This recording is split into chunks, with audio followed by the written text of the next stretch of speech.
So we've talked about a lot of the challenges and difficulties that confronted American troops during this war in Vietnam. Let's now talk about kind of the later stages of the war and eventually the process of getting the United States out. The beginning of the end, in some ways, comes in January of 1968 with what is known as the Tet Offensive. On the eve of the Vietnamese New Year, which is at the end of January, the North Vietnamese and Viet Cong launched a sweeping, all-out attack against essentially every American outpost in South Vietnam. This is known as the Tet Offensive. It was a stunning attack. American leaders had been saying that the war was going well, that the enemy was on the verge of surrender, and then we have this all-out attack from the enemy. And so obviously all of those reports had not been true. At the height of the attack, the North Vietnamese stormed the American embassy in Saigon, the capital of South Vietnam. They temporarily captured the important ancient capital city of Hue. This would be a city along the lines of Philadelphia in the United States, an important historic kind of city. They surrounded the American base at the frontier outpost of Khe Sanh, which was held under siege for about 2 months. And so with all of these things going on, the Americans on the home front were stunned to see this. Now, the North Vietnamese troops that took the embassy in Saigon, within just a couple hours, were killed, and the embassy was retaken. Similarly, the capital city of Hue was retaken. At Khe Sanh, the American troops were held under siege, yes, but they were constantly able to be reinforced. The American media described Khe Sanh as America's Dien Bien Phu. If you remember my discussion of that, this was essentially the French defeat. But Khe Sanh was never like Dien Bien Phu. American forces were able to be resupplied and reinforced, and eventually, with superior firepower, the enemy was overwhelmed and driven back, and American troops at Khe Sanh were liberated.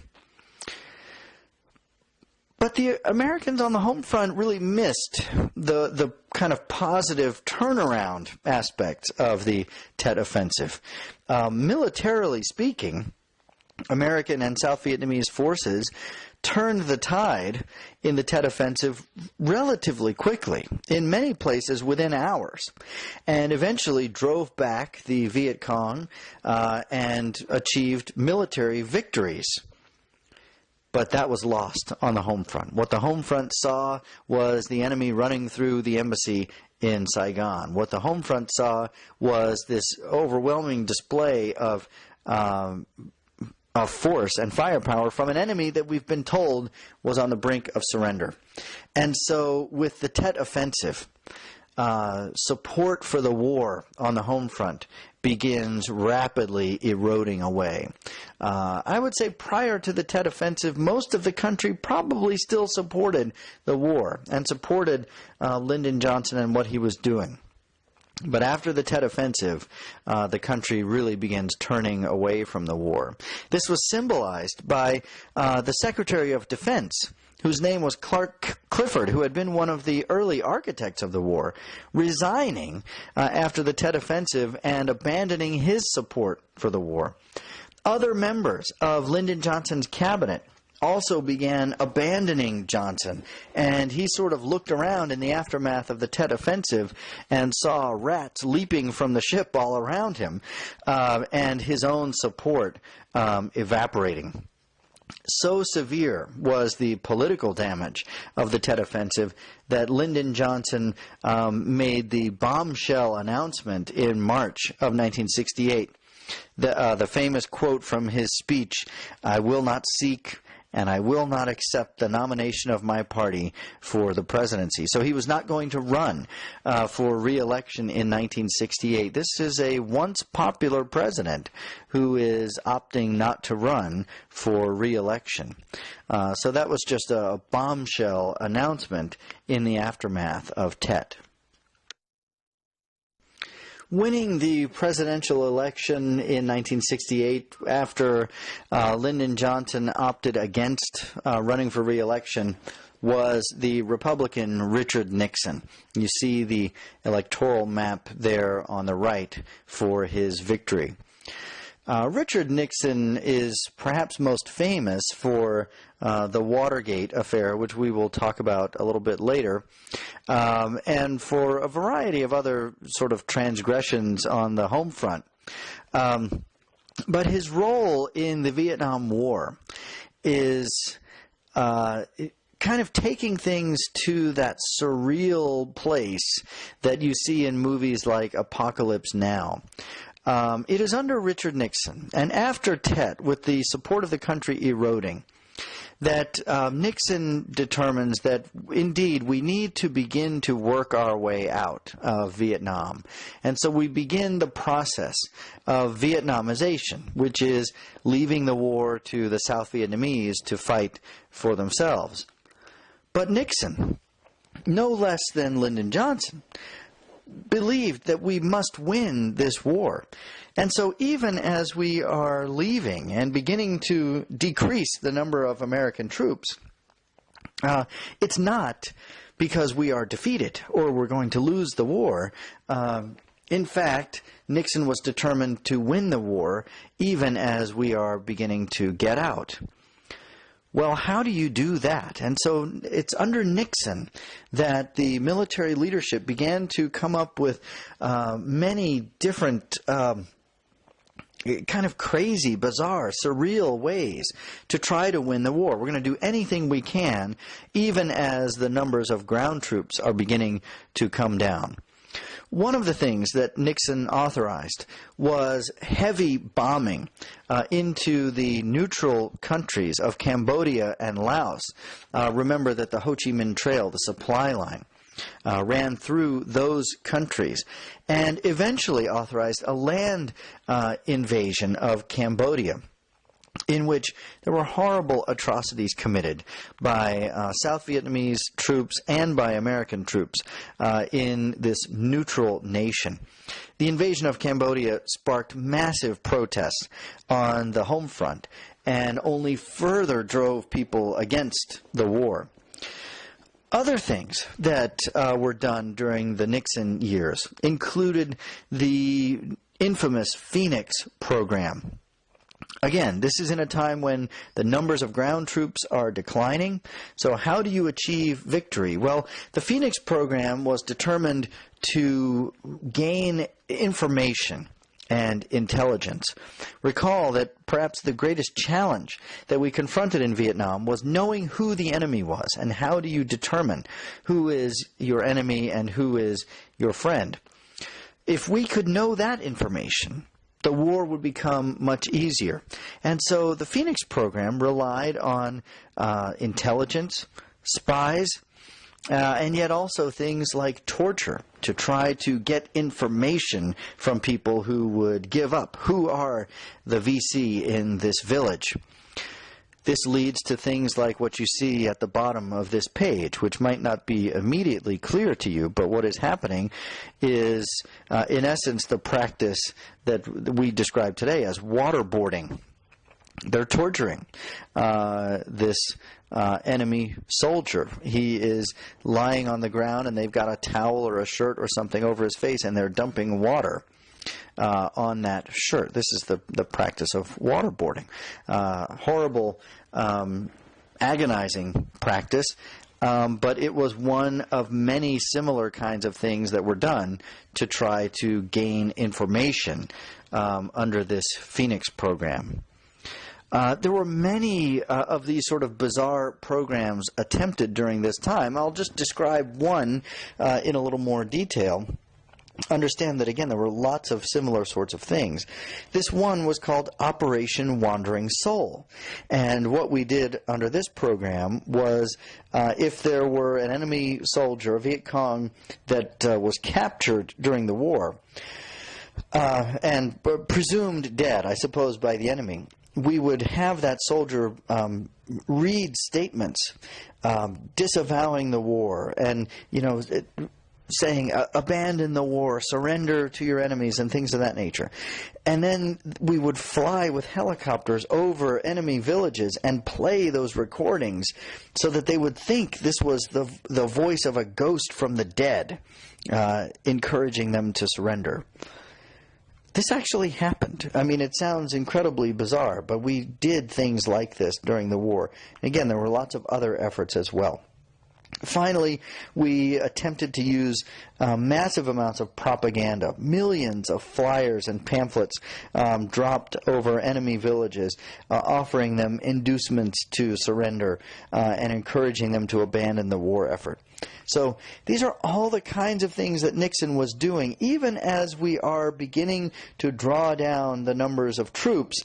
But the war is becoming even more reprehensible and more objectionable because we're not really drawing down the troops in an effort just to get out.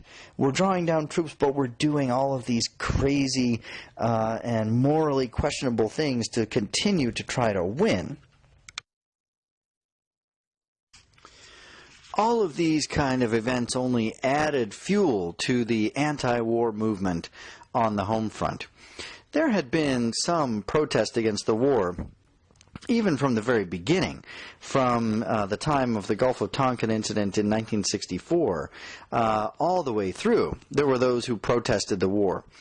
But the anti-war movement definitely gained momentum the longer the war went on, through 1967, and it was the Tet Offensive that really turned the anti-war movement not just into some fringe kind of movement among academics or hippies or liberals, but into a movement that almost the entire country began to support.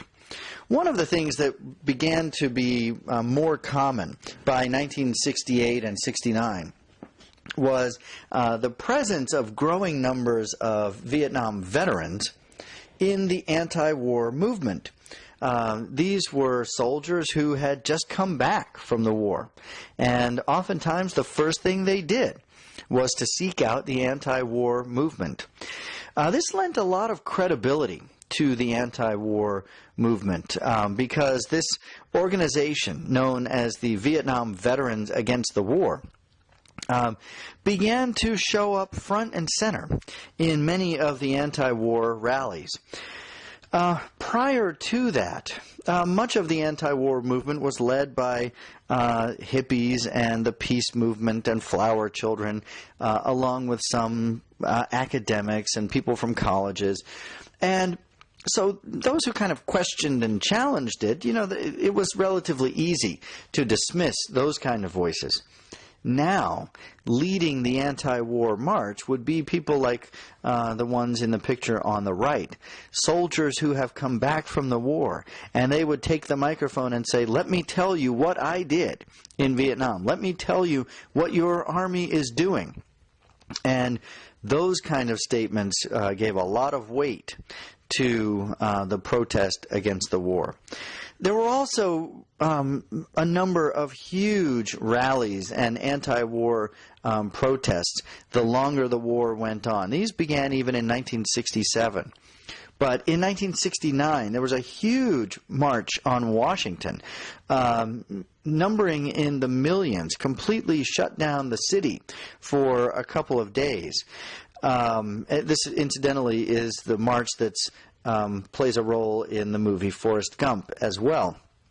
But the anti-war movement, certainly after the Tet Offensive, is now gaining the support of much of the country.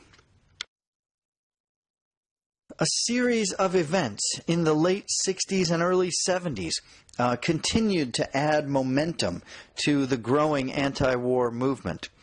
One of them was the slaughter or massacre in the Vietnamese village of My Lai.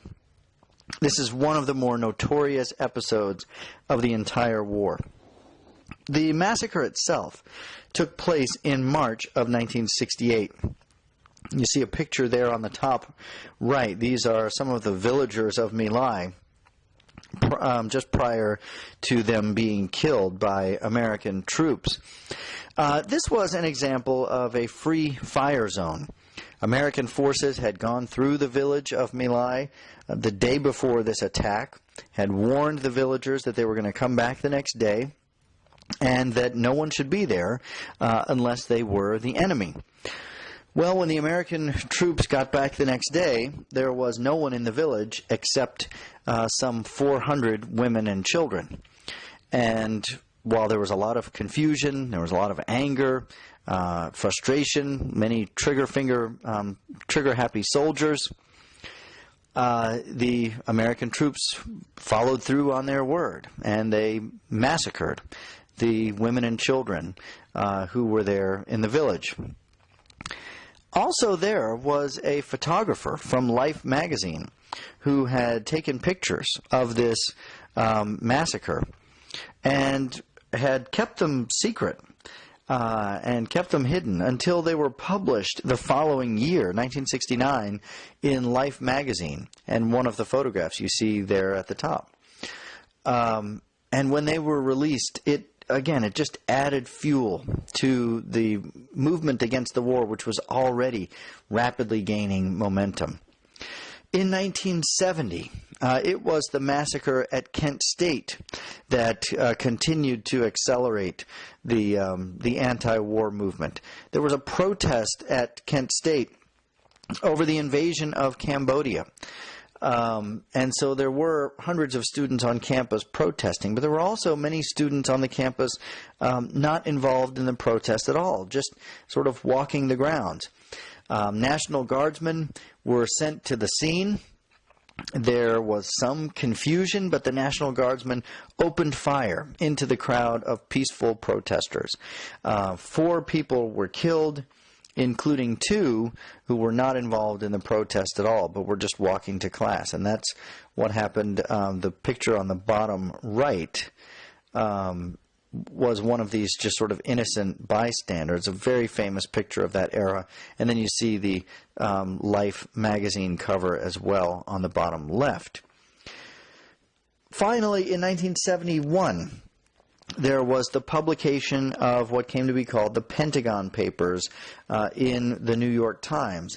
These were top-secret documents dating all the way back to the Gulf of Tonkin incident. And they had been gathered and collected by a government official who was assigned to write the sort of top-secret inside official history of what had happened in Vietnam. But this person grew so frustrated about what he was researching and what he was reading and writing that eventually he decided to release them to the public. And the New York Times published the entire run of these top-secret papers, the Pentagon Papers, and it just exploded and added fuel to the anti-war movement. There was a lot in there from the Gulf of Tonkin incident. The idea of the credibility gap was confirmed by the Pentagon Papers. And so again, with all of these kinds of things going on, it becomes harder and harder for the administration to continue fighting the war as more and more of the country is turning against it.